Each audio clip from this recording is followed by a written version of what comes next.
다 함께 찬송가 305장 함께 부르시며 3일 예배로 주님 앞에 나아가십니다.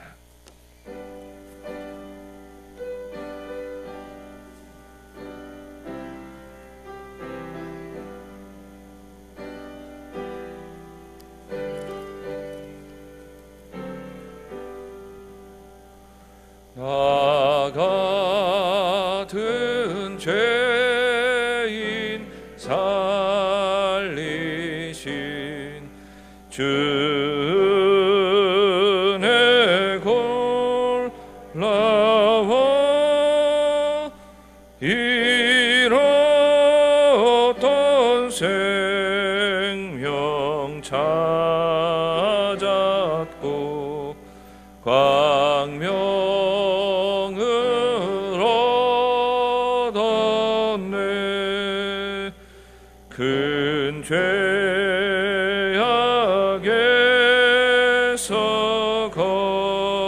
건지신 주의 고마워. 나 처음 믿은 그 시간 귀하고 귀하다. 이제껏 내가 산 것도 주님의 은혜라. 또 나를 장차 본향에 인도해 주시리. 거기서 우리 영원히 주님의 은혜로 해처럼 밝게 살면서 주 찬양하리라.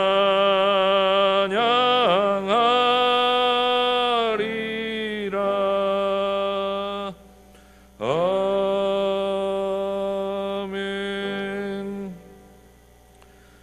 이 시간 우리에게 주신 하나님 말씀은 구약성경 열왕기하 25장 25절부터 30절까지 말씀입니다.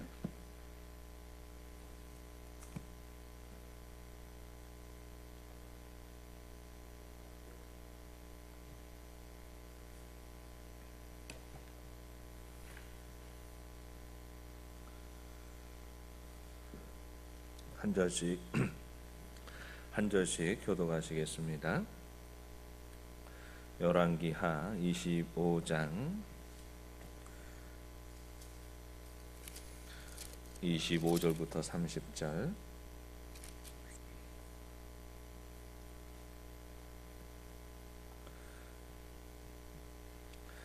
27절서부터 30절입니다. 죄송합니다. 역대하고 좀 같이 섞였습니다. 27절부터 30절까지 말씀 제가 한 절 읽고 여러분 한 절 읽고 한 절씩 교독하십니다. 유다의 왕 여호야긴이 사로잡혀 간 지 37년 곧 바벨론의 왕 에윌무로닥이 즉위한 원년 12월 그달 27일에 유다의 왕 여호야긴을 옥에서 내놓아 그 머리를 들게 하고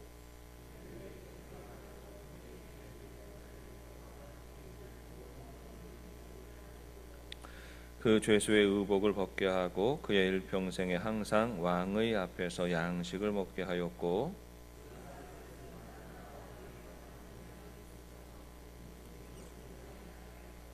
아멘.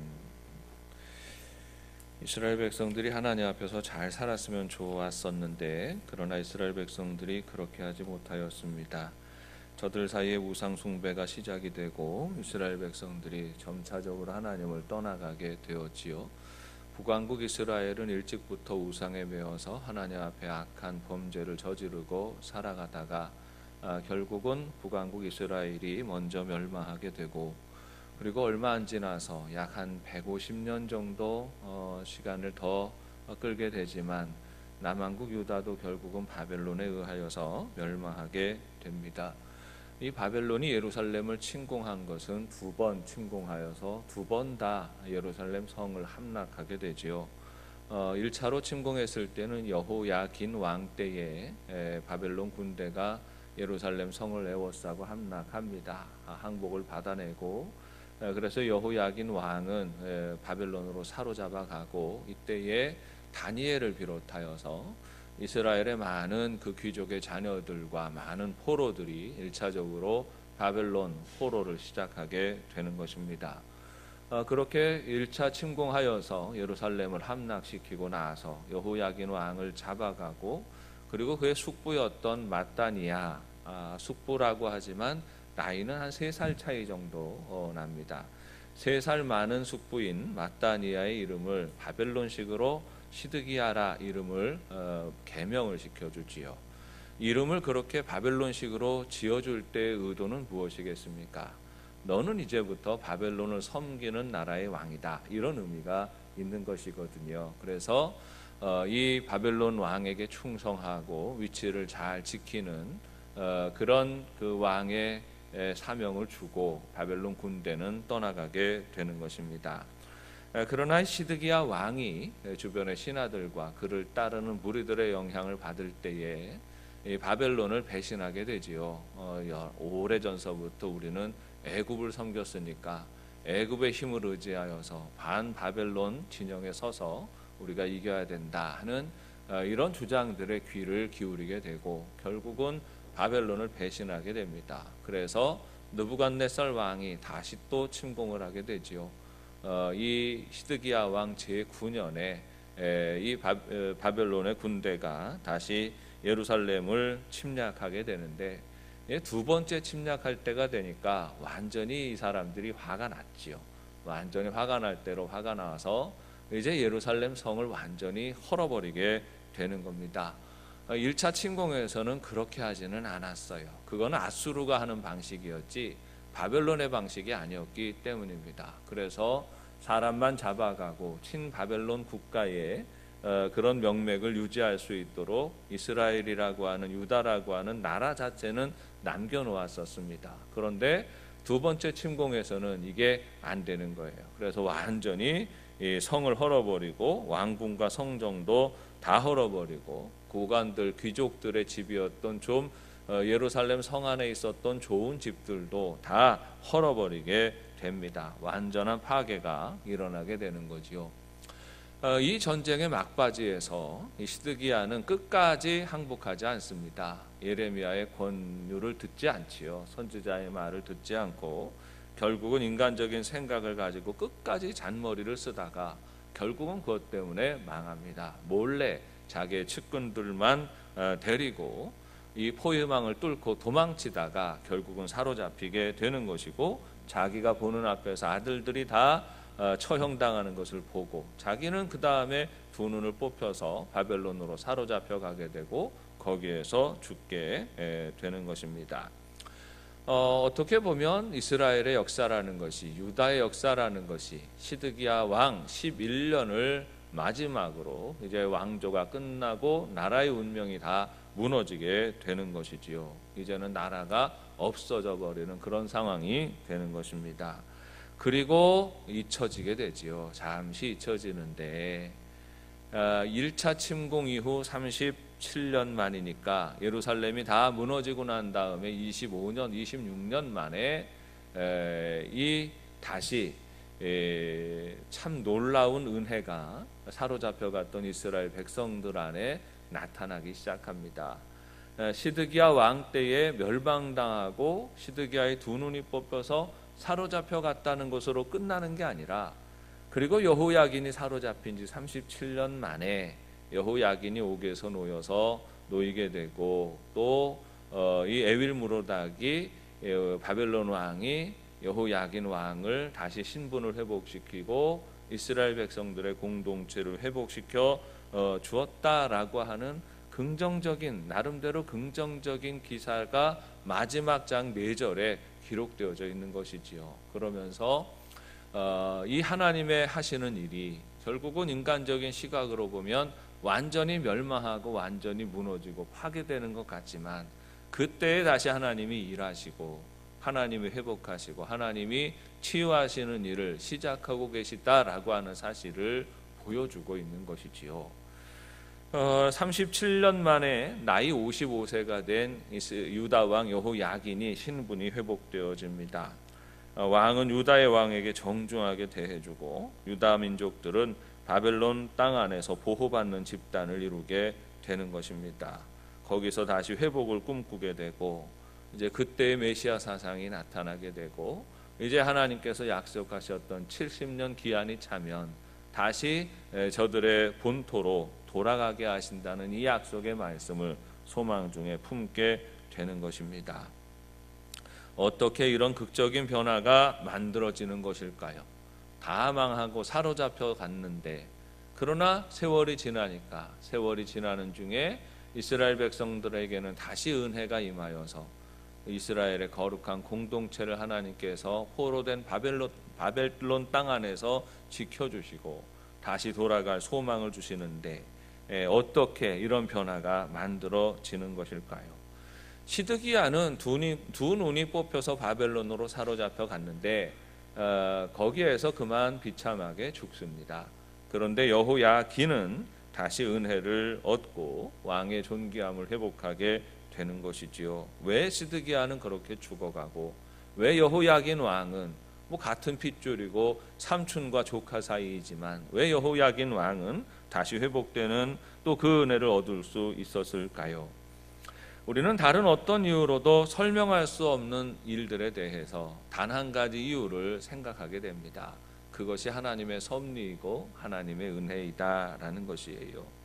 하나님의 섭리 말고는 다른 어떤 이유로도 설명할 수 없는 일들이 유다의 멸망과 회복 사이에서 벌어지고 있는 것입니다. 그러면 하나님의 백성들을 향하여 품고 계신 그 섭리가 무엇입니까? 하나님은 바로 세우시는 하나님이십니다. 하나님은 멸망과 파괴의 하나님이 아니고 하나님은 치유와 회복의 하나님이십니다. 파괴의 과정이 있고 멸망의 과정이 있고 죄악으로 인한 그런 멸망의 과정이 있지만, 그러나 하나님의 궁극적인 계획은 다시 회복하시고 다시 고치시는 데 있다는 것을 우리는 알아야 하는 것입니다. 성도들을 심판하시지만, 그러나 그 심판을 통하여서 하나님의 자녀들이 깨닫게 하시고 다시 돌이켜 돌아와 회개하고 하나님 앞에 엎드릴 때에 저들을 위로하시고 저들에게 은혜 주시고 회복시켜 주시는 하나님이십니다. 이를 위해서 하나님께서는 그 모든 과정 안에서 사람이 할 수 있는 계산을 생각할 수 있는 모든 계산의 가능성을 다 무너지게 하시지요. 완전히 멸망하게 하십니다. 왜냐하면 조금이라도 여지가 있고 가능성이 있으면 인간은 하나님을 안 보니까, 하나님을 구하지 않고 믿음으로 나아가지 않으니까 인간이 가지고 있는 모든 소망과 여지를 다 내려놓게 하십니다. 완전하게 멸망하게 하시지요. 그러나 그 폐허에서 다시 하나님의 섭리를 깨닫게 하시고 모든 생명과 문명의 주인이 되시는 하나님께 돌아오게 하시는 것입니다. 그래서 완전히 폐허가 된 가운데에 완전히 하나님을 의지하는 믿음이 회복되는 것이지요. 하나님께서는 그 폐허의 과정을 통하여 이스라엘 백성들의 믿음을 회복하시는 것입니다. 예루살렘의 멸망은 사실 완전한 멸망이었습니다. 바벨론은 침공한 나라들을 다스리는 데 있어서 아수르 같지가 않았어요. 제가 아까 말씀드리면서 완전히 파괴하는 것은 아수르 방식이다라고 말씀드렸죠. 아수르의 군대는 얼마나 잔인한지 이 군대가 지나가면요, 모든 그 적대에 맞섰던 나라를 쑥대밭으로 만들어 버립니다. 모든 사람을 다 죽이고 살육하고 그리고 모든 건물들을 다 폐허로 만들어 놓지요. 바벨론은 이런 방식을 취하지 않았습니다. 정복한 나라 백성들이 어느 정도 자율권을 가지고 자기들을 섬기는 이런 섬기면서 자기들을 위하여서 협력하는 이런 관계를 유지하였던 것이죠. 그러니까 정복자로서 바벨론은 아수르하고는 조금 다른 방식을 취했다라고 말할 수가 있는 것이지요. 바벨론은 그랬어요. 그래 침공한 나라들을 완전히 파괴하고 없애지 않았습니다. 그 나라에 친바벨론 정권을 세워서 또 나름대로 간접적으로 통치하는 방법을 가졌던 것이지요. 그래서 유다를 멸망시켰습니다. 시드기야가 계속해서 다시 배반하니까 화가 난 느부갓네살이 와서 유다를 완전히 멸망시켰지요. 성을 다 헐어버리고 성전과 왕궁도 다 허물어 버렸지만, 그러나 그 유다 땅 안에도 나름대로 그 뿌리를 남겨놓고 있는 거예요. 그래서 그 유다의 지휘관이었던 그달리아를 세워서 유다의 총독을 삼게 되고, 돕는 바벨론 사람들도 같이 붙여주는 겁니다. 그래서 이 바벨론에 대하여서 우호적인 입장을 취하게 하였습니다. 그러나 여기에 암몬 족속의 사주를 받은 이스마엘이라는 사람이 나타나게 되고, 이 이스마엘이 몰래 와서 이 그달랴를 또 쳐서 죽입니다. 살해하게 되지요. 그러니까 갑자기 그나마 남아있던 이스라엘의 민족의 공동체 자체가 완전히 사분오열되는 상황이 된 겁니다. 이때에 또 다른 군대 지휘관이었던 요하난이 자기 군사들과 함께 가서 이스마엘을 쳐 죽이지요. 그리고 나름대로 이 반란을 진압하였습니다마는 이미 벌어진 일들에 대해서 두려워하게 됩니다. 이미 바벨론의 군사들도 많이 죽였고 바벨론의 관리들도 많이 죽였기 때문에 이제 바벨론 군대가 다시 와서 이제는 완전히 몰살시킬 것에 대한 두려움이 있었던 것이죠. 그래서 예레미야가 굳고 만류하였음에도 불구하고 요하난과 그 따르는 이스라엘 백성들이 온 백성들의 마음을 모아서는 애굽으로 다 망명길에 오르게 되는 것입니다. 도망쳐버리게 되고, 그 애굽에서 사실은 이스라엘 백성들의 명목을 유지하지 못하고 사라져버리게 되는 겁니다. 결국은 뭡니까? 이 모든 두 번의 침공과 또 한 번 있었던 내분의 과정을 통하여서 유다 민족은 모든 인간적인 가능성을 완전히 상실해 버린 거예요. 예루살렘 성에는 이제 유다 지파와 이스라엘 백성들이 남아있지 않는 그런 상태가 되는 것입니다. 모든 인간적인 기대와 소망이 다 무너졌어요. 성도 무너지고 성전도 무너지고 왕궁도 무너지고 집도 무너지고 사람도 거기 살지 않는 그런 지경이 된 것이죠. 다시 이스라엘이라는 그 나라를 다시 세우는 것은 인간적인 생각으로는 계산으로는 도저히 나오지 않는 그런 상황이 되어버린 것입니다. 그런데 놀랍게 바로 그때에 하나님은 일하시고 계셨다는 것이지요. 그때부터 일하시기 시작하시는 겁니다. 이스라엘의 치유와 회복이 이렇게 완전히 다 무너져 버리고 폐허가 된 가운데, 인간적인 소망이 다 없어진 가운데에서부터 하나님의 치유와 회복의 역사가 시작되고 있는 것입니다. 왜 그럴까요? 인간적인 소망이 다 없어지는 때가 곧 온전한 믿음으로 서는 때이기 때문에 그렇습니다. 사람이 인간적인 계산도 또 뭔가 끈이 하나 남아있으면 끝까지 그거 의지해요. 주머니에 돈 1,000원이라도 있으면요, 그 돈 1,000원 의지하고 그걸로 뭐 해보려고 하지, 하나님을 바라보고 하나님을 붙들지 않는 겁니다. 하나님을 붙들려면 주머니에 돈 1,000원도 없어져야 되는 거예요. 마지막 남은 여지도 소망도 기대도 다 없어질 때에 인간은 절박한 마음을 가지지요. 절박한 마음을 가질 때 하나님을 기억하는 이들은 하나님께로 돌아오는 것이고, 하나님을 알지 못하는 이들은 엉뚱한 데로 나아가게 되는 것입니다. 하나님께로 돌아오게 하시고, 하나님은 그때를 기다리시고 거룩한 갈망을 가지고, 하나님, 우리가 주님 앞에 나옵니다.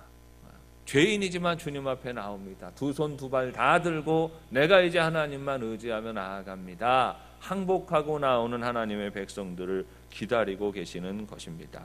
그리고 나오면 기다렸다는 듯이 하나님은 은혜를 베풀어 주시고 새로운 치유와 회복의 역사를 시작하시는 것입니다. 여러분, 우리 그리스도인들이 세상 사는 중에 필히 명심해야 할 부분입니다. 여러분, 우리가 언제 하나님의 은혜와 역사를 체험합니까? 언제 우리가 하나님의 살아계심을 봅니까? 오늘날을 살아가면서 많은 그리스도인들이 하나님이 정말 계십니까? 이런 질문을 해요. 하나님이 지금도 역사하십니까? 이런 질문들을 합니다. 왜냐하면 하나님이 역사하시는지, 하나님이 내 기도에 응답하시는지 잘 확신이 가지 않을 때가 너무 많기 때문입니다. 왜 하나님이 역사하시는지, 하나님이 은혜를 베풀어 주시고 하나님이 살아계신지 체험할 수 없는 줄 아십니까? 하나님만 바라보고 하나님만 붙들지 못하기 때문이에요. 지금은 가진 게 너무 많아서, 내가 쥐고 있는 게 너무 많아서, 내가 가지고 있는 수가 너무 많으니까 그거 다 쓸 때까지 하나님은 기다리고 계시는 것이지요. 그런데 우리 인생이라는 게 뭡니까? 언젠가는 그런 때가 누구에게나 다가오는 거예요. 아유, 나는 인간관리 잘하고 재정관리도 잘해서 나는 뭐 주머니에 1,000원짜리 하나도 없는 그런 인생은 안 살아. 나는 뭐 인간적인 뭐 미리미리 대비하고 조치를 취하고 그렇게 하는 거지. 나는 이런 아무것도 없이 절박하게 하나님 부르는, 나는 그렇게 믿음 생활하지 않을 거야 라고 말씀하시는 분들 계시지만, 안 됐지만요, 인간은 누구나 그 경험을 합니다. 아무것도 없어지는 때, 내가 할 수 있는 것이 아무것도 없어지는 때를 경험하게 돼요. 그게 인생이에요. 내가 많이 돈을 가지고 있지만 그 돈으로 아무것도 할 수 없구나 하는 사실을 경험할 때가 옵니다. 내가 건강관리 잘했지만 내가 건강관리 잘한 게 아무짝에도 쓸모없구나 하는 생각을 하게 될 때가 오는 거예요. 지금 이 문제를 풀어내기 위해서 내가 그동안 노력하고 준비해 놓은 것이 아무것도 아니구나 하는 생각을 가지게 될 때, 그렇게 내 수고와 노력과 내 준비한 것에 대해서 아무것도 아님을 인정하고 고백할 때가 오는 겁니다. 사람이 소망이 있어야 사는데 아무런 소망도 가질 수 없는 그런 상황이 인간에게는 닥쳐오는 거예요. 밀려온다는 말이에요. 그런데 여러분, 그리스도인에게 그때는 언제입니까? 아무런 인간적인 소망이 없어지는 때가 곧 하나님을 만나는 때라는 말입니다. 아무런 소망이 없고 완전한 절망 가운데 던져지는 그 때가 온전히 하나님만 바라보고 온전히 믿음으로 하나님 앞에 서는 때입니다. 하나님을 온전히 체험하는 때라는 사실을 알아야 합니다. 원하지 않지만 때때로 우리는 절망의 시간을 지나갈 때가 있습니다. 어떤 것도 할 수 있는 일이 없는 절망적인 상황, 내가 지금 눈앞에 닥치는 일들에 대하여서 내가 어떤 조치도 취할 수 없이 그저 막막한 가운데 주의 이름을 부를 수밖에 없는 그런 처지가 될 때가 옵니다. 그리스도인은 그때에 빛이 나는 거예요. 절망적인 상황을 마주대할 할 때에 그리스도인은 소망의 하나님을 만나게 되는 것입니다. 절망의 때는 하나님만 보이는 때이지요. 하나님만 붙드는 때입니다. 구원은 오직 하나님께로부터 나는 법이고 그 사실을 철저히 인정하고 하나님께로 나아가는 사람들은 하나님의 구원과 하나님의 은혜와 하나님의 능력을 체험하고 고백하게 되는 것입니다. 지금은 많이 하지 않지만 이전에는 우리 기독교 집회 안에 간증 집회라는 것이 많이 있었지요. 많은 부흥사 목사님들 중에서도 또 많은 사연 많은 목사님이나 전도사님들, 또 이런 분들을 모시고 그분들의 이야기를 많이 듣고 은혜를 받고 도전을 받았습니다. 그분들의 삶이 얼마나 기구하고 얼마나 참 절절한지, 우리들도 나름대로 다 힘들게 하루를 살아가지만 그분들의 이야기를 듣다 보면 야, 나는 양반으로 살았구나 이런 생각이 들게끔 하시는 분들이 있지요. 참 기구하게 인생을 살아오신 분들이 있습니다. 그 간증들을 들을 때 그 간증의 핵심이 무엇입니까? 모든 인간적인 가능성이 다 무너져버린 밑바닥에 내려가니까 거기에 하나님이 계시더라 하는 거예요. 내가 할 수 있는 여지가 없어지고 내가 어떻게 헤쳐나갈 수 있는 방법도 없고 능력도 없다는 것을 인정하는 그 순간에 인간적인 가능성이 다 무너진 그 상황에서 하나님의 은혜가 시작되더라는 겁니다. 재정적인 가능성이 다 무너지니까 하나님이 재정적인 축복을 부어주기 시작하고, 하나님이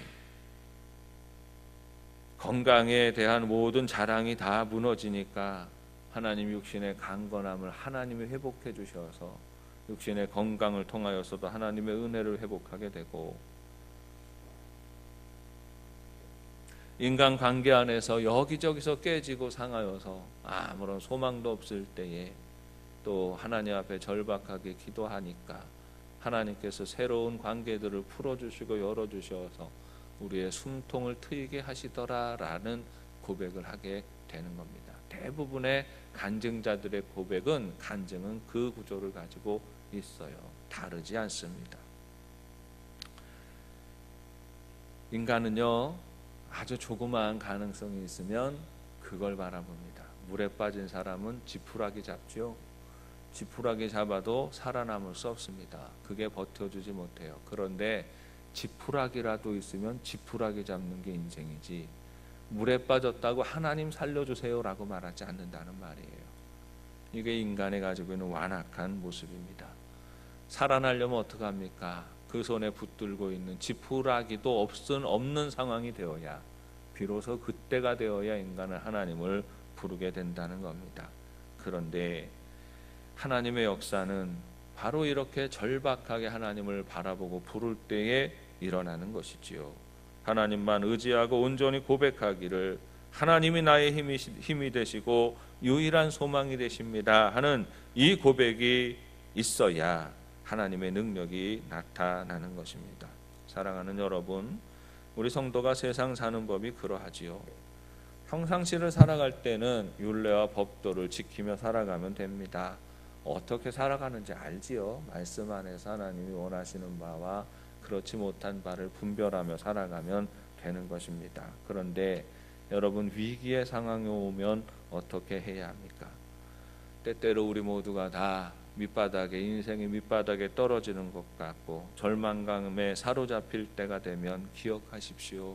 바로 그때가 온전히 하나님을 바라보고 불러야 하는 때임을 기억하십시오. 성도가 세상 살아갈 때에 받고 누리는 바 그 은혜는 한 가지 원칙이 있습니다. 상황 따라서, 그 절박함에 따라서 은혜의 크기가 달라져요. 절박함이 작으면 작은 은혜가 임하는 거고, 절박함이 크면 큰 은혜가 임하는 것입니다. 완전히 아무런 소망도 없이 절실하게 하나님을 바라볼 때, 그때가 바로 하나님을 온전히 경험하고 온전히 하나님의 능력을 힘입는 때입니다. 우리 영도의 가족들이 평상시에도 늘 하나님 앞에 바로 서며 하나님의 규례와 법도를 잘 지키는 삶이 되시기를 바라고, 때때로 인생을 살아가다가 낙심되고 좌절하고 힘들고 아프고 상처 입을 때에, 눈앞이 막막할 때에, 지금은 내가 하나님을 불러야 될 때이구나 깨닫고 주의 이름을 부르고 우리 하나님의 은혜와 능력을 힘입어 승리하는 삶이 되시기를 바랍니다. 그러면 우리는 하나님의 능력을 힘입지요. 절박해져야 하나님의 능력을 힘입고요, 절박해져야 하나님의 구원을 경험하게 되는 것입니다. 그렇게 절박하게 하나님을 바라보고 부르짖을 때에 하나님은 우리를 건져주시고 구원하시는데, 우리는 성경을 통해서 하나님이 하나님의 역사를 회복하시는 방법을 보게 됩니다. 하나님이 역사하시는 방법은 항상 하나님의 마음을 회복하고 온전한 믿음을 회복하는 사람들을 들어서 사용하시는 것입니다. 하나님이, 여러분, 우리 하나님이 어떤 분이신지를 알아야 돼요. 하나님은 인간을 사랑하셔요. 어떻게 해서든지 인간을 사랑하시고 주님이 주님의 동역자로 삼으시기를 원하십니다. 그래서 하나님이 기대하시고 기다리시는 것도 그래요. 하나님 마음에 합당한 사람을 기다리시는 겁니다. 그리고 그 사람을 존귀하게 세우셔서 그 사람을 통하여 위대한 일들을 행하게 하시는 것입니다. 비참하게 포로로 사로잡혀갔던 이스라엘 백성들 안에 변화가 일어났어요. 완전히 절망스러운 상황으로 끝나는 것 같았는데 아주 여기에 미묘한 변화가 나타나기 시작합니다. 여호야긴 왕이 지위가 회복이 된 것입니다. 오늘 본문 27절의 말씀을 보십니다. 유다의 왕 여호야긴이 사로잡혀간 지 37년 곧 바벨론의 왕 에윌 무로닥이 즉위한 원년 12월 그달 27일에 유다의 왕 여호야긴을 옥에서 내놓아 그 머리를 들게 하고 했어요. 사로잡혀간 왕 아니에요. 왕은 왕이었지만 몇 달 왕 노릇도 못했어요. 그냥 그러고 사로잡혀가서 비참하게 살고 있는 거죠. 그런데 거기 사로잡혀가서도 기구하게 살아서 옥에 갇혀 있었던 거예요. 갇혀 있던 여호야긴 왕을 그 옥에서 에윌 무로닥 왕이 석방을 하는 겁니다. 석방을 하고는 갑자기 존귀하게 대해요. 마치 요셉을 대하는 것처럼 그렇게 이 바벨론 왕이 이 여호야긴 왕을 존대하게 되는 것입니다. 성경에서 머리는 권세와 존경을 상징하는 단어이지요. 그러므로 그의 머리를 들게 했다라는 말은 이제 그냥 머리를 조아리면서 있다가 머리를 들고 살아라 이렇게 하신 것이 아니라 머리를 들었다는 것은 여호야긴의 권세와 권위를 회복시켜 주었다는 거예요. 적어도 사로잡아온 이스라엘의 왕들, 우리나라도 옛날에 청나라가 우리나라를 함락시키고 나서는 그 다음에 어떻게 했어요? 왕자를 태자를 데리고 가지 않습니까? 자기 그 안에 데리고 가지만 볼모로 사로잡아간 그 왕자들에 대해서 함부로 하지 않아요. 적당히 대우해주고 먹을 것을 주고 또 하인들도 붙여주고 그렇게 대우합니다. 대부분의 왕들을 그렇게 했는데 여호야긴 왕은 그러지 않았다는 거지요. 왜 감옥에 갔는지에 대해서는 제가 조금 더 이따 설명을 해드리겠습니다만 갇혀있던 여호야긴이 석방되는 겁니다. 머리를 들게 하고 권위를 회복하고, 이거는 머리를 들고 권위를 회복했다는 것은 사로잡혀왔던 바벨론 땅 안에 있는 유다 백성들 안에서 왕으로 어떤 영향력을 행사하도록 해주는 거예요. 이스라엘 유다 백성들 공동체가 있는데 그 백성들 안에서 나름대로 영향력을 가지게 하는 것입니다. 그런데 이 여호야긴 왕은 왜 감옥에 사로잡혔을까요? 그리고 에윌 무로닥 왕은 왜 갑자기 여호야긴 왕을 석방시켜주고 다시 존대하기 시작한 것일까요? 성경에는 그 이유가 나타나고 있지는 않습니다. 그래서 여러 문서들을 살펴보면, 먼저 랍비들의 문서들을 살펴보면 이 감옥에 갇혀 있을 때의 여호야긴이 하나님 앞에 자복하고 회개하고 하나님 앞에 금욕적인 생활을 했다는 거예요. 그래서 그 믿음이 회복되어지고 하나님을 온전히 부르게 될 때에 하나님께서 이 여호야긴 왕을 긍휼히 여겨주셔서 에윌 무로닥 왕의 손에 의하여서 석방하게 하셨다라는 것이죠. 구약학자 알브라이트가 이 시대에 대해서 좀 더 기록을 하고 있습니다. 이제 여호야긴 왕은 처음 예루살렘 성이 함락되고 그때 사로잡혀 갔잖아요. 그때 사로잡혀 가서 생활하다가 왜 여호야긴 왕이 감옥에 가게 되었느냐라고 하면, 그 여호야긴을 뒤이어서 그의 숙부였던 시드기야가 왕이 되었는데, 시드기야가 바벨론 편에 서서 친바벨론적인 왕으로 살아야 되는데 배반하지요. 애국주의자가 됩니다. 그래서 결국은 다시 느부갓네살 왕이 이 시드기야 왕 9년에 예루살렘을 침공하잖아요. 이 침공하게 될 때에 느부갓네살 왕이 진노하는 거지요. 진노하면 어떻게 되겠어요? 그러니까 바벨론에 이미 포로로 사로잡혀 왔던 여호야긴 왕부터 감옥에 집어넣는 거죠. 집어넣고 그 다음에 시드기야를 손보러 가는 겁니다. 그래서 유다를 완전히 멸망시키고 시드기야까지 잡아와서 감옥에 집어넣는데 시드기야는 거기서 회복하지 못하고 죽게 되는 것이지요. 왜 시드기야는 회복하지 못하고 죽었을까요? 끝까지 회개하지 않았으니까 그런 거고, 여호야긴은 랍비들의 문헌을 보면 그 안에서 하나님을 만나고 하나님을 다시 한번 그들의 연약함을 회복하고 그 믿음을 회복하였다고 증언하고 있어요. 그래서 그것이 하나님께서 은혜를 베푸시는 근거가 되는 것입니다. 결국 이 느부갓네살 왕이 바벨론의 전성기를 이끌었던 왕이거든요. 모든 정복을 이루고 그리고 큰 제국을 이루고 느부갓네살이 죽고 에윌 무로닥이 왕위에 오르게 되는데, 이 에윌 무로닥이 아버지와 조금 다른 정책을 취합니다. 이 바벨론의 본래부터 가지고 있는 유화책을 쓰게 되는 거죠. 그래서 유다 백성들에 대하여서도 좀 우호적으로 대해주고, 그 대신 또 바벨론을 위하여서 충성하는 민족이 될 것을 요구하고 있는 것입니다. 그런 입장에서 여호야긴을 풀어주었다라고 설명하고 있는 것이죠. 그런데 그것도 사실은 흡족한 설명이 되지 않아요. 그것도 흡족한 설명이 되지 않아요. 뭔가 왜 에윌무로닥은 갑자기 풀어주는 마음을 가지게 되었을까? 느부갓네살 왕의 후반기에는 또 무슨 어떤 마음의 변화가 있었고, 그런 정책을 이어받은 에윌무로닥이 이런 결정을 하게 되는 데에는 뭔가 이유가 있지 않을까 하는 생각을 하게 되지요. 열왕기에도 나타나지 않고 역대기에도 나타나고 있지 않지만, 우리는 성경 전체의 이야기를 또 예언서를 읽고 다른 이야기들을 읽다 보면 우리가 이렇게 마치 모자이크를 하는 조립해 가는 것처럼 그 시대에 있었던 또 다른 이름의 사람들을 등장시키게 되는 거예요. 여호야긴 왕이 포로로 사로잡혀 갔을 때에 그 바벨론에 누가 있었는지를 우리가 뽑아올 수가 있는 거죠. 가장 대표적인 사람이 누구일까요? 다니엘이에요. 다니엘과 세 친구가 느부갓네살 왕에 의하여서 멸망당하고 사로잡혀 갈 때에 어떻게 했습니까? 같이 갔죠. 같이 사로잡혀 가서 다니엘은 그 지혜로 말미암아서 느부갓네살 왕에게도 인정을 받게 되죠. 그리고 여러 대에 걸쳐서 바벨론을 섬기는 중요한 총리직을 감당하게 되는 것입니다. 그러니까 뭡니까? 그 나라 안에 선한 영향력을 끼치는 사람들이 세워졌었다라는 것을 보게 됩니다.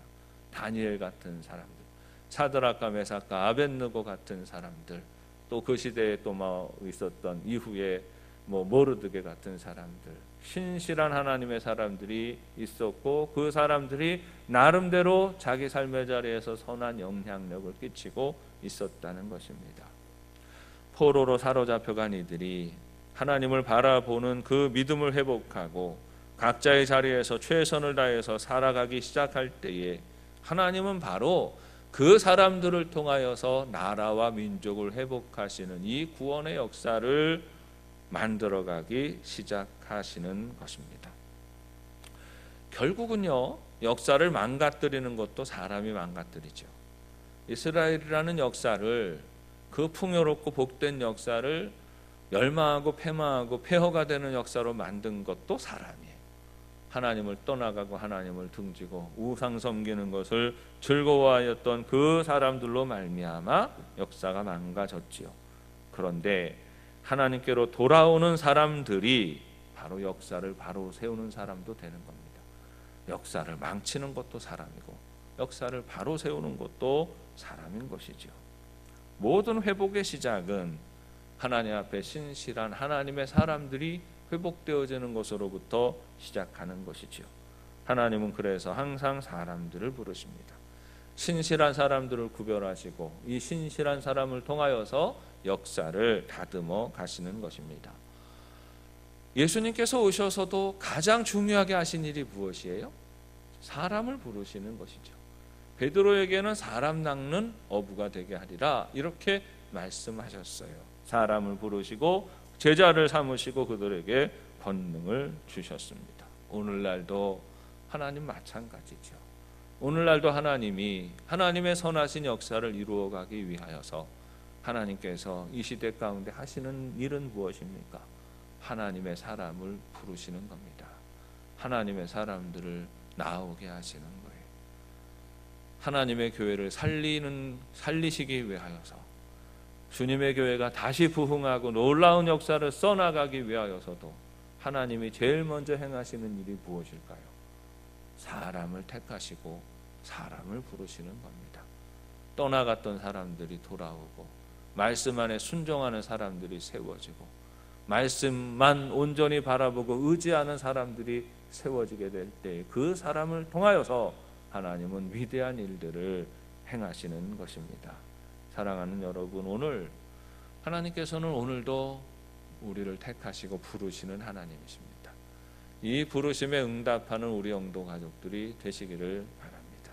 하나님이 지금도 여러분을 부르시죠. 나는 나이가 많으니까 안 돼. 나는 나이가 어리면 어리니까 안 돼. 나는 아직 믿음이 연약하고 부족하니까 안 돼. 이거는 하나님 주시는 마음이 아니에요. 마귀가 우리 마음 가운데 남겨놓은 마음입니다. 하나님의 부르심이 있을 때 언제나 기꺼이 응답하고, 하나님, 내가 그렇게 살겠습니다. 내가 하나님 쫓아가는 삶을 살겠습니다. 역사를 회복하는 삶을 살겠습니다. 주님의 교회를 바로 세우는 삶을 살겠습니다. 결단하는 사람들을 통하여 하나님은 위대한 일을 이루십니다. 우리 영도의 가족들이 남녀노소 할 것 없이 하나님의 부르심에 온전히 응답하고 내가 그렇게 살겠습니다 고백하며 주님의 선하신 역사에 동참하는 삶이 되시기를 바랍니다. 그러면 하나님이 이루시고자 하시는 일이 무엇일까요? 하나님의 사람들을 부르시고 택하셔서 이루시고자 하시는 일이 무엇입니까? 역사를 다스리시고 주장하시는 하나님이 궁극적으로 바라보고 이루시는 그 세상의 모습이 어떠한 것일까요? 하나님의 나라는 존귀한 나라이고, 하나님의 나라는 그 나라를 살아가는 사람들이 존귀한 일에 앞장서는 사람들입니다. 하나님은 하나님의 나라를 이루시기 원하시죠. 그 나라는 존귀한 나라이고 존귀한 백성들이 세워가는 것입니다. 하나님은 존귀한 이스라엘의 백성들을 회복하시고 이들을 통해서 존귀한 일을 이루어가게 하시는 것이지요. 이사야 선지자는 이 사탄의 편에 서는 사람들과 하나님의 편에 서는 사람들을 구분합니다. 사탄의 편에 서는 사람을 통하여 역사가 망가지고 하나님의 편에 서는 사람들로 말미암아서 역사가 회복되어진다고 말하지요. 이사야 32장 7절 8절 말씀을 보면, 악한 자는 그 그릇이 악하여 악한 계획을 세워 악한 일을 하고, 존귀한 자는 존귀한 일을 계획하나니 그는 항상 존귀한 일에 서리라 했습니다. 악한 자는 늘 생각하는 것도 못됐고 하는 일도 못되어서 늘 악한 일을 저지르면서 살아가는 거고, 존귀한 자는 늘 생각이 존귀하고 항상 존귀한 일에 앞장서는 삶을 살아가게 되는 것입니다. 세상은 그래요. 항상 하나님을 등지는 악한 사람이 악한 일을 도모하고 세상을 망가뜨려 놓습니다. 역사를 망가뜨려 놓지요. 그런데 그 망가진 역사를 하나님 편에 서서 하나님의 거룩한 가치관을 가지고 하나님의 계획을 가지고 다시 세우고 다시 회복하는 사람들이 있는 것입니다. 하나님의 뜻대로 회복하고 치유하고 회복하고 온전케 하는 이 존귀한 일에 앞장서는 존귀한 사람들이 있는 것이죠. 사단의 계획은 악하고 하나님의 일은 항상 존귀한 데 있습니다. 존귀한 인생을 회복하시고 존귀한 역사를 회복하는 것이 바로 하나님의 계획이다라는 사실을 우리는 알게 되는 것입니다. 여러분, 하나님은 하나님 나라를 세우시기 원하죠. 이 역사에 대해서 하나님이 품고 계시는 하나님의 궁극적인 계획은 하나님 나라를 이루시는 것입니다.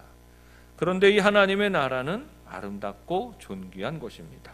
모든 불의가 정복되어지고 하나님의 선하심이 나타나는 곳이죠. 구약에서 말하는 불의는 뭐냐 하면 사람이 하나님의 자리를 밀어내는 겁니다.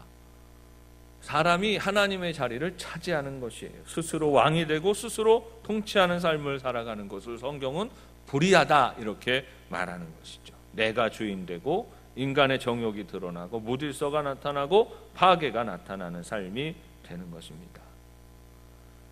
끊임없이 마귀가 우리 마음 가운데 심어놓는 것, 하나님을 등지고 하나님을 떠나가라라고 하는데 이걸 말하지 않아요. 마귀는 우리에게 네가 주인이야, 네가 주도하는 인생을 살아, 네가 왕이야, 네가 하나님이야, 이렇게 마귀는 우리에게 속삭이지요. 그래서 인간이 스스로 주인이 되어서 살아가는 삶, 자주적이고 주체적인 삶을 가르치는 겁니다. 그런데 인간이 자주적이고 주체가 되면 어떻습니까? 인간이 자기 정욕을 주체하지 못하지요. 정욕을 주체하지 못하니까 무질서해지지요. 그렇게 되니까 다른 사람의 삶에 파괴적인 그런 모습으로 나타나게 되는 겁니다. 자기 주도적인 사람은, 자기 주관, 자기 욕심에 매여 있는 사람은 존중하는 마음이 없어지지요. 다른 사람, 하나님만 존중하지 않는 게 아니라 다른 사람도 존중하지 않아요. 다른 어떤 존재도 존중하지 않습니다. 내가 왕이 되는 건요, 나만 인정하고 나만 존중하는 삶을 살아가는 거예요. 그러니까 파괴적이 되고, 다른 사람에게 파괴적이 되니까 서로 파괴적이 되고, 그렇게 되니까 결국 우리 인간이 살아가는 그 사회가 지옥이 되는 거죠. 사람은 지옥을 만든다고 말하지 않지요. 많은 사람들이 꿈꾸는 건 유토피아를 꿈꾸지 않습니까? 하나님 없어도 우리가 스스로 왕이 되고 지혜롭게 스스로 잘 분별하여서 잘 살아갈 수 있는 세상을 만들 수 있다. 천국을 말하고 천국을 가르치지만, 그러나 우리 인간이 만들어가는 세상은 지옥이 되는 거예요. 여러분, 우리 사회가 그렇지 않습니까?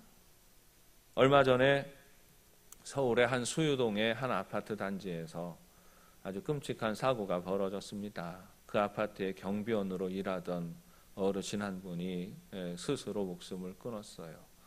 그 이유가 무엇인가라는 일들이 또 수사가 되어지고, 아파트 주민들이 또 이렇게 고발하는 그 이야기들을 통하여서 사연이 알려지게 되었지요.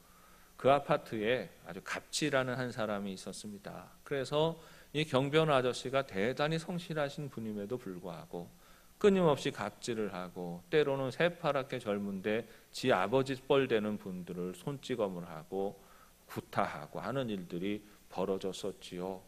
그래서 이 모욕감을 견디지 못하여서 어디 가서 하소연해도 아무도 들어주지 않고 하니까 결국은 이분이 스스로 잘못된 길을 가셨어요. 이 사건이 알려지면서 온 나라에 공분이 일어나고 가해자에 대한 엄벌을 요구하는 시위가 벌어지기도 했지만, 법적으로 진행되면서 얼마나 이분에 대하여서 엄중한 처벌이 이루어질지 우리는 잘 모르겠습니다. 아마 조금 지나면 흐지부지 되어질 것도 같아요.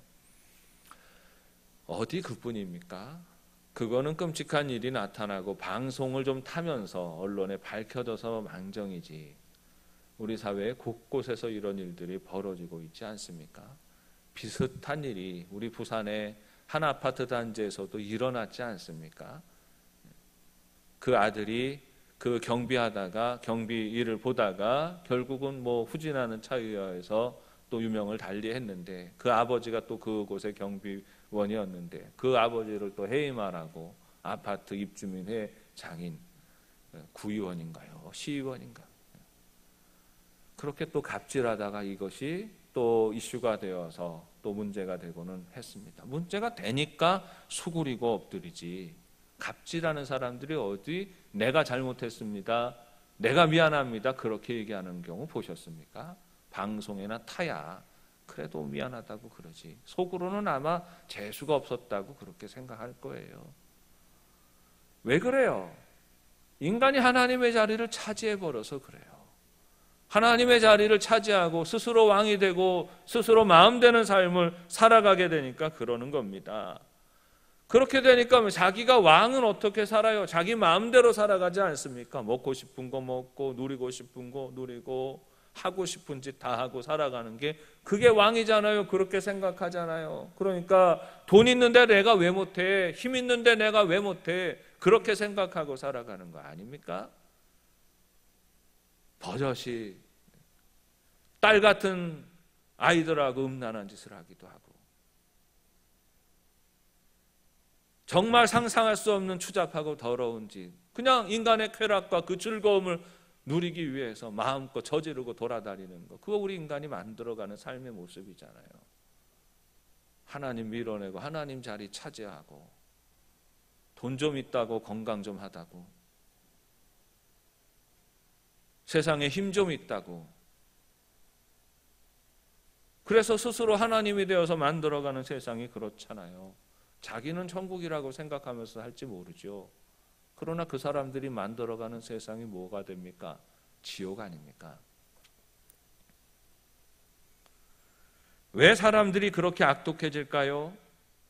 가난하고 못 배웠다고 힘없다고, 왜 사람들이 사람을 향하여서 함부로 대하고 행패를 부리면서도 아무런 죄책감을 가지지 못하는 것일까요? 그 마음에 하나님이 없기 때문입니다. 하나님을 버리고 하나님을 떠나가면, 그래서 하나님이 없이 살아가게 되면 하나님이 인간의 그 심성 가운데 심어 놓으신 깨어졌지만 하나님의 형상이 있는데, 이 하나님의 형상은 거룩한 질서가 되고 거룩한 가치관이 되어서 인간이라면 누구나 이거는 해야 되고 이거는 하지 말아야 되는, 이건 법을 따지기 이전에 이런 건 해야 되고 이렇게 살지는 말아야 된다, 이런 것에 대한 분명한 기준이 있는데, 이것까지도 버려버리고 하나님을 버리는 순간 그것까지도 버리는 거예요.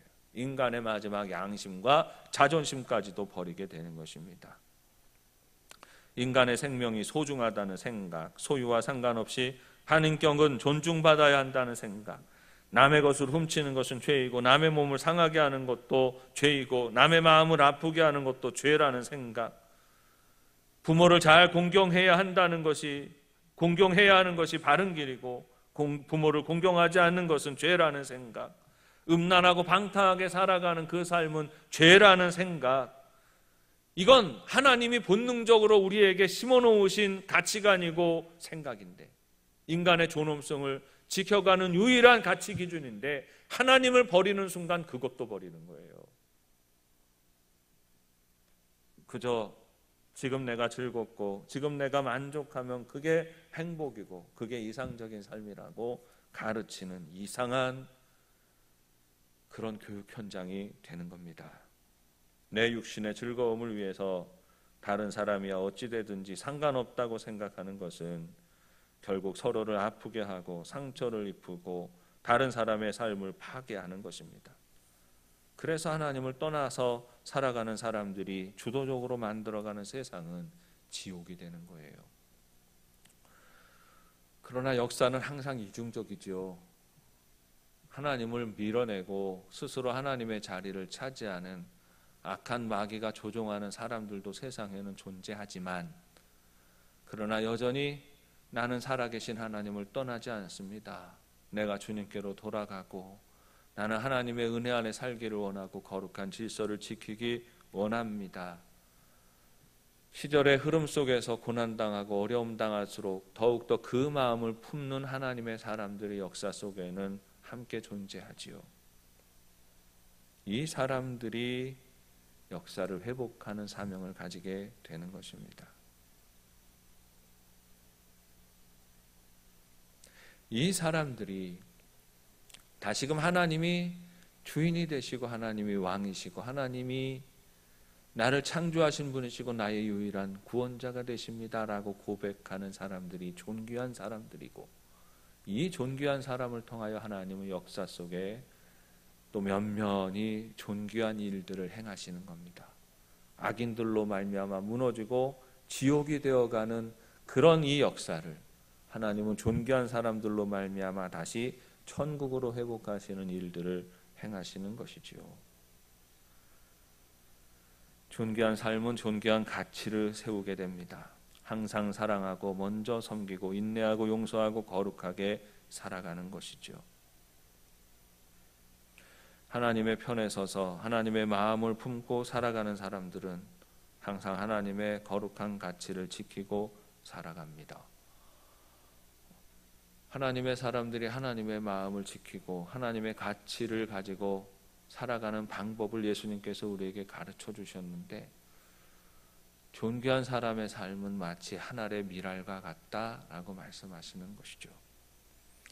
한 알의 밀알이 땅에 떨어져 썩어질 때에 풍성한 열매를 거두게 되는 것처럼 존귀한 일에 힘쓴다라고 하는 것은 우리 하나님의 거룩한 가치와 거룩한 소망을 품고 살아가고 하나님의 법도와 율례를 지키면서 살아가는데, 그로 인하여 상처받고 그로 인하여 아프고 그로 인하여 힘들고 그로 인하여 곤고해질지라도 묵묵히 우리 하나님 편에 서서 하나님의 뜻을 이루는 삶을 살아간다는 것이에요.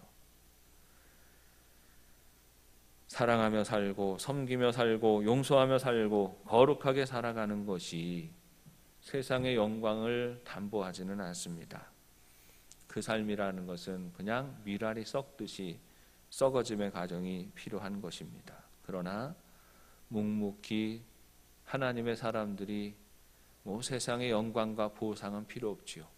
그것과 상관없이 묵묵히 내 살아가는 삶의 자리에서 한 번 더 사랑하고 한 번 더 용서하고 한 번 더 인내하고 한 번 더 섬기면서 살아가면 그 성도의 삶을 통하여 세상은 따뜻한 곳이 되어지는 것이고 세상은 하나님의 은혜가 흘러가는 곳이 되어지는 것입니다. 존귀한 삶은 내 생각과 판단과 욕심을 내려놓게 합니다. 하나님을 드러내게 하는 것이죠. 존귀한 사람은 한없이 내가 죽어집니다. 낮아집니다. 그렇게 낮아짐으로 말미암아 하나님이 영광 받으시기 때문이죠. 사랑하는 여러분, 우리 영도 가족들이 존귀한 자의 자리에 서는 삶이 되시기를 바랍니다. 포로로 사로잡혀 갔던 이스라엘 백성들, 그들이 바벨론 땅 안에서 어떻게 보면 크고 작은 많은 자리에서 살아가지만 그들이 그 자리에서 말씀을 붙들고 말씀을 지키고 믿음을 지킬 때에 수많은 시련도 연단도 있었지요. 때로는 칠배나 뜨거운 풀무불에 던져지기도 하고 때로는 사자굴에 던져지기도 했지요. 그러나 그럼에도 불구하고 묵묵히 존귀한 자의 자리를 지키며 살아갈 때에 그들이 끼치는 거룩한 영향력이 이스라엘의 회복의 근거가 되었던 것처럼 우리 영도의 가족들이 이 땅을 살아갈 때에 하나님 바라보고 하나님의 거룩한 질서를 지키며 살아가는 삶이 되시기를 바랍니다. 아생 기독사, 아사 기독생이. 내가 살면 주님이 죽고 내가 죽으면 주님이 삽니다. 하나님 나라를 위해서 항상 나는 죽어지고 항상 우리의 삶을 통하여서는 예수님이 드러나는 복된 삶이 되시기를 주님의 이름으로 축원합니다. 하나님 아버지 은혜를 감사합니다. 주님의 선하심과 인자하심을 찬송합니다. 우리 인간적인 소망과 기대가 다 무너졌을 때 바로 그때가 더욱더 분명히 하나님을 만날 때임을 깨닫습니다.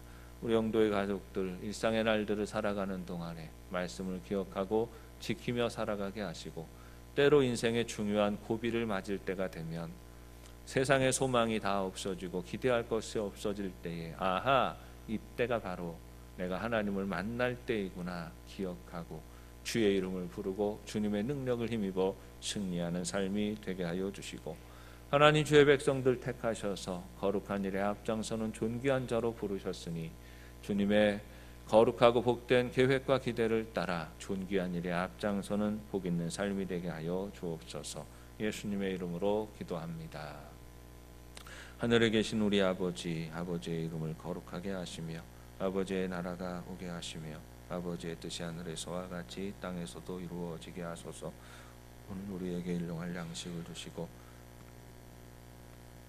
용서하여 준 것 같이 우리의 죄를 용서하여 주시고 우리를 시험에 빠지지 않게 하시고 악에서 구하소서. 나라와 권능과 영광이 영원히 아버지의 것입니다. 아멘. 우리 몇 가지 기도 제목 가지고 함께 기도하시고 또 개인적인 기도 제목으로 주님 앞에 나아가십니다. 먼저는 하나님 앞에 존귀한 믿음으로 서게 하여 주옵소서. 존귀한 삶을 살아가는 사명 주셨으니 이 땅을 살아갈 때 하늘의 미랄이 되어서 우리 살아가는 모든 자리에서 나는 죽고 예수가 사는 복 있는 삶을 감당해 나아갈 수 있도록 인도해 주옵소서.